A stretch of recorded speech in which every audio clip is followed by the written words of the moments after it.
salam, namaste, and ayabawan. Welcome to Lyndale Speaks podcast, empowering student voice. And I'm your host, Danya Daoud from Lyndale Secondary College in the city of Greater Dandenong, Melbourne, Victoria. Hello, everyone, and today we are here with the lovely Mariam Koslay, poet, writer, and social worker. All right, so first question. Could you please describe to our viewers your role and how you are dedicated to making a change in our society through your work? Big question. Yeah. It's actually so funny that you refer to me as a social worker, because once you said it, I was just like, true? Social work. Yeah. My name is Mariam. Firstly, thank you so much for having me on this podcast. I'm super excited to be here to talk a bit about my experiences. I am Ethiopian, Somali, and Yemeni, and I live in Melbourne, Victoria, not by choice, but by force. And essentially what I do is try to help people that I think are being ignored. Like, if I was to simplify it. And I guess there's lots of different strands to that. Like, one is being African or of African descent, and another is just recognizing, like, as an older sibling, like we were speaking before, having two younger brothers, I realize that what I call white Australia is really destroying, targeting and terrorizing young African or black people. So I want to be a part of having consistent conversations about how we can all develop and grow together. That's not to say I'm here being very divisive, because I think people think that when I say that. But what I mean by that is saying, hey, I've recognized that among my community of people, what I identify as my community, people are really suffering. And I feel like people are walking past that suffering, and I want to be a part of sharing and celebrating them. So I guess I started off as a journalist because I got into it because I was just like, whoa, there are so many stories, and I want people to know what these stories are about. But the more I got into journalism, the more I wanted to write stories about African or black communities. But every time I tried to pitch a story to say, oh, hey, this is what's happening in the flats, this is what's happening in certain neighborhoods, this is what's happening on the streets, and no one would actually publish that story. No one would give it any credit. And I realized, okay, hey, I think I need to think bigger. I think I need to start going out to people and having conversations. So I do lots of different types of stuff, but essentially it's pinned in how we celebrate black people in a world where I feel like they're being destroyed. And I feel like in a world where particularly young Africans or black African Australians, lots of people have different terms to identify themselves. It's how they can understand that their future is supported, because often I feel that it isn't supported by the system. But to go even further than that, it's like I actually want to hold people of African descent accountable, because in 2022, it's like we have enough doctors and educators, mothers, engineers, architects, artists, chefs to wrap our hands around these critical areas in community. So it's just like, okay, how can I be working with African people, black people, to try to help other African or black people who just don't get the fair, like what we call in Australia a fair go, which I don't believe in, right? And I'm really, really focused on those that, have no money in their account, have no clothes, have no parents, have no house, people that really even our community ignores. So it's just like, that was a really long introduction, but essentially that's something that I'm passionate about, and it's something that I do. That's just me, like, generally. What I do on paper, like, your government name, what I do on paper is, I work as a communications manager for Parkville College, which is a school which operates outside of Victoria's youth justice system. So I have the absolute pleasure of spending time working and celebrating the stories of young people in youth justice. And I learn a lot from that and incorporate that into my community work. Yep, that's absolutely lovely and really inspiring to hear. Thank you. How you dedicate your work towards making change and actively getting involved in the community and being the change you want to see. Yeah. So my next question is, what would you say was the hardest part about growing up as an African Australian in our current society, and why? Another really big question, because I feel like we were kind of talking about it before, and this is the story I was wanting to tell you before. So essentially, I feel like here's the thing. I was always supported to do what I wanted to do, but I also felt like I couldn't do what I wanted to do. It was this weird kind of dichotomy, this weird kind of rhythm between what I know I can do and what I know I won't be supported to do. And I guess going through high school, I wanted to do a few different things, right? I wanted to be a psychologist, but my psychology teacher hated me. So I was like, nah, I'm not going to do psychology. And then I wanted to be a teacher, but my mum was just like, why would you have 20 kids? Like, I have 3 kids and that's enough. It's the worst. And I was like, true. So I didn't become a teacher. So then I kind of landed on being a famous scriptwriter in New York. Like, literally, that was what I wanted to do. And at the time, like, I was writing all these scripts and all these stories, and I was like, set, bet, you know, I'm going to New York, bye everyone, catch you at the Oscars, you know what I mean? Like, I was so ready to go. And then, you know, I went into my guidance counselors because in year 12, you have a meeting with your guidance counselor to go forward for university. So I'm walking in like super confident, you know, I'm just like, look, man, this meeting's going to be super short, like, because I know exactly what I want to do. And I was like, I've got a program and I'm going to New York next year and I'm going to be a director. And she was just like, okay, yeah, cool. And then she literally, I remember this like it was yesterday, literally turns around, goes onto like Seek, LinkedIn, which is like a job engine. So you can search up different jobs online. And she searched in like scriptwriter, director, and then it was like 0. And she literally just like slowly turned the monitor and was like, you see, Mariam, you're not going to get a job. You know what I mean? And literally destroyed my whole future right there. And then she was just like, you know, you're good at writing, so maybe you should get into journalism. And I say that it's kind of like an arranged marriage that worked out. Like, I never thought of journalism, but I ended up finding my voice and myself in that profession. And I think, you know, what's really important is just like, I think young people, I don't know, like, I don't think I trusted myself enough. I don't think I trusted my ambitions and my natural skill sets. And then when I did, like in that example of going to my guidance counselor, I wasn't supported. But what I'm really grateful for is that I got a personality type where I just like really force things. So like, I'm really glad that I did continue to pursue in my creative field. And I feel like we all have kind of skill sets that are given to us, right? And sometimes it takes us longer to know what that is. I'm just grateful that I learned that earlier and I was able to kind of lean into that.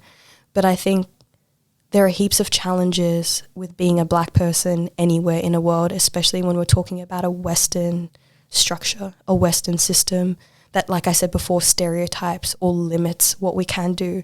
But what's really great is right now in 2022, there are so many people doing so many different things, and with the way information is being shared, I feel like we lived in a very globalized world. So for me growing up, I feel like my challenge was not having access to the things that I wanted, but now I feel like it's almost reversed with young people today, where it almost feels like there's too much, and then it becomes very overwhelming and confusing, and people actually don't have the opportunity to understand in kind of peace, dare I say, without like TikTok or the algorithm, what it is that they want to do and how it is that they're going to pursue it.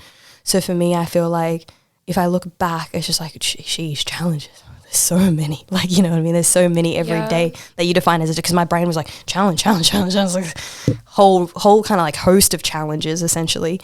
But I think the hardest was like at the time knowing that like there weren't a lot of people that wanted to do what I wanted to do, and I could just like easily call them and ask them a question. And I feel like, also like I didn't have the best relationships. Like when I say not the best relationships, I wasn't so close with my parents as I am now.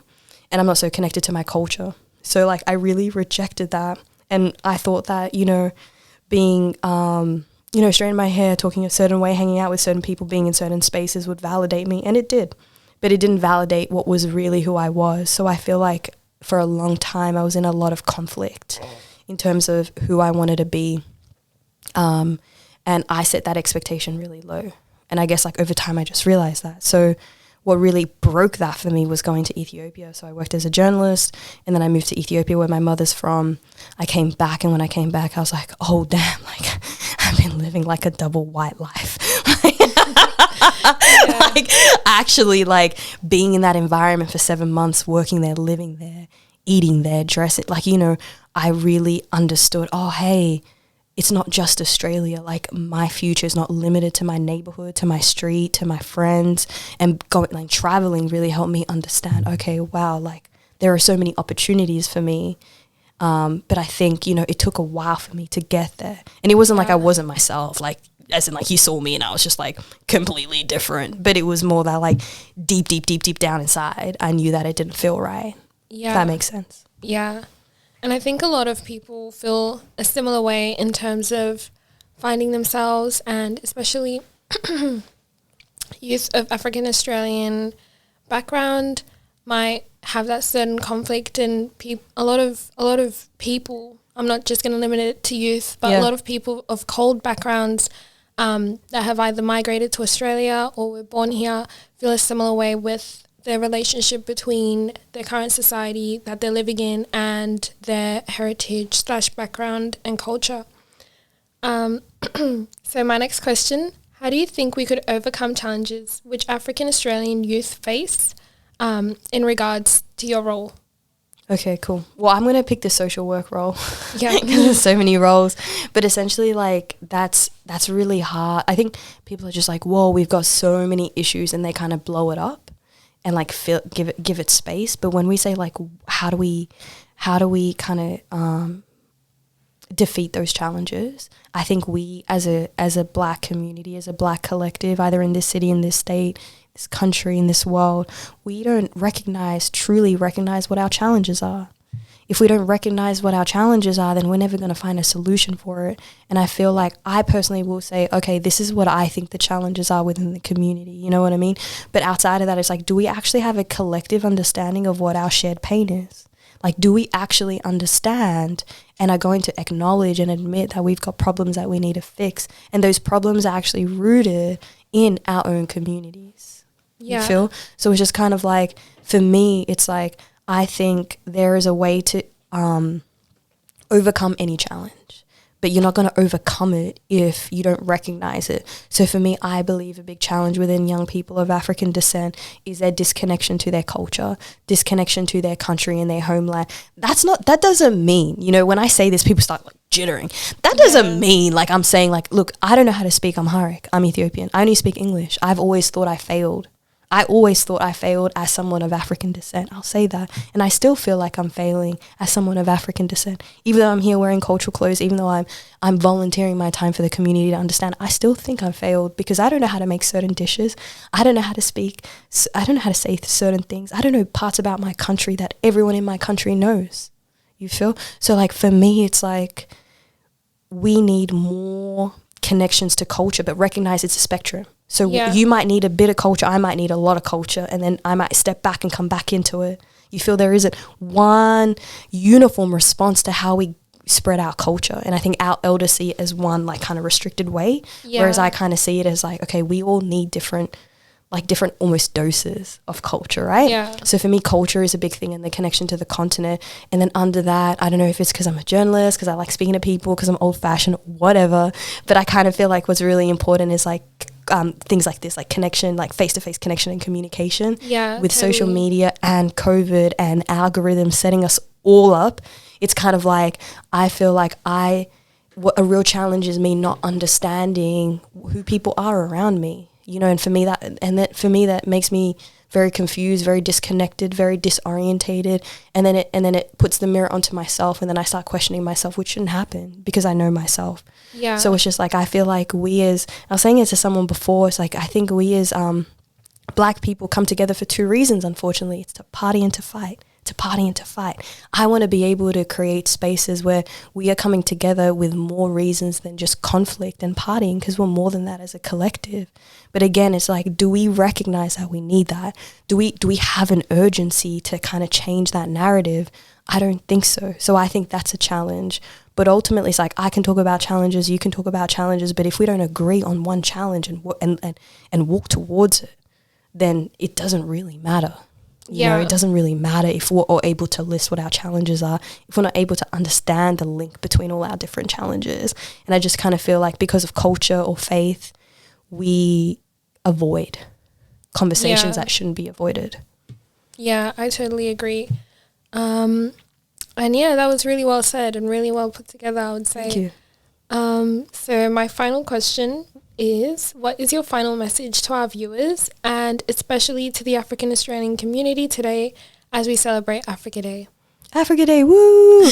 Like, I feel like, you know, it'd be good to, because Africa Day is even a celebration that I'm more recently kind of jumping on the wagon to be honest.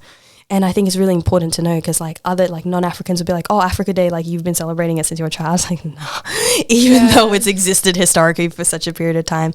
So we, like, even people from the continent don't celebrate Africa Day, to be honest. So it's like this acknowledgement that like in the diaspora, like we all need to do a better job of kind of celebrating that day, even from the continent, even though they never say that, right? Yeah.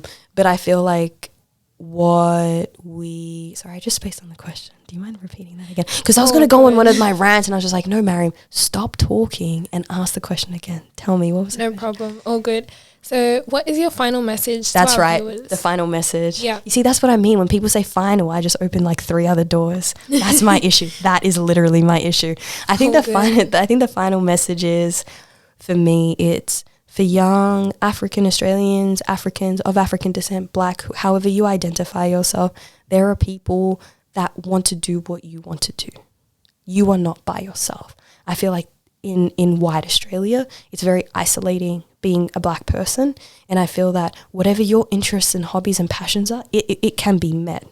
It can be met. It might not seem like that immediately around you, because when you're young, you look at your environment that's immediate. Yeah. Right. Yeah. But there are more people doing things beyond our conceived mind. But when people jump on social media and be like, oh yeah, that's what everyone else is doing, it's like, bro, no, that's an algorithm. Like, you know, that is you're a consumer. They're selling products. Like, that is not a space for you to learn about the world.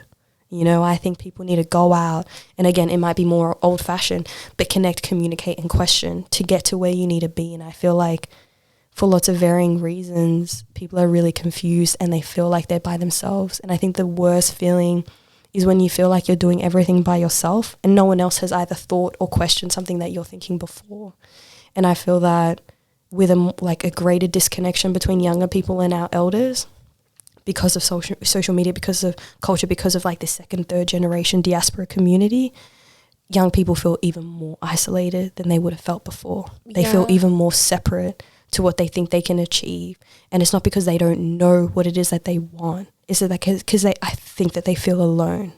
And I guess my question again is, there are people out there that will listen to you and try to lead you in the right way. It just might be in your neighborhood, among your family and friends. It might not be coming from the face or the mouth that looks familiar. That doesn't mean it doesn't exist. It just means it's a bit further than you had originally thought. Do you know what I mean? Yeah. So I feel like, I think, you know, that if you break out of that bubble, you know, which is what I think I did, broke out of that bubble, whoa, then you're just like, oh, I'm not crazy. You know what I mean? Like, oh, okay, yeah, now I'm starting to understand. Now I'm starting to really feel excited about waking up. I feel excited about doing certain things. I feel energized and I feel passionate and I feel like I'm able to create. I'm able to change. I'm able to inspire, transform, whatever it is that you want to do. You essentially have no limitations. Yeah. You know what I mean? Because there's an interesting saying that I often think about when it comes to my work. It's like one person's roof is another person's floor. And if you think of life as like an unlimited building, almost like a skyscraper going up into the sky, and you look out to different windows, right? And you see lots of different perspectives. Every window is like a different perspective, right? And the higher you get, the more you achieve. But once you think you've kind of made it, there's someone else that's on top of you. And if you're led by your passion, going up that elevator, going up that building is exciting. But when you feel like you're trapped on one floor, when you're only looking at one view, then it becomes really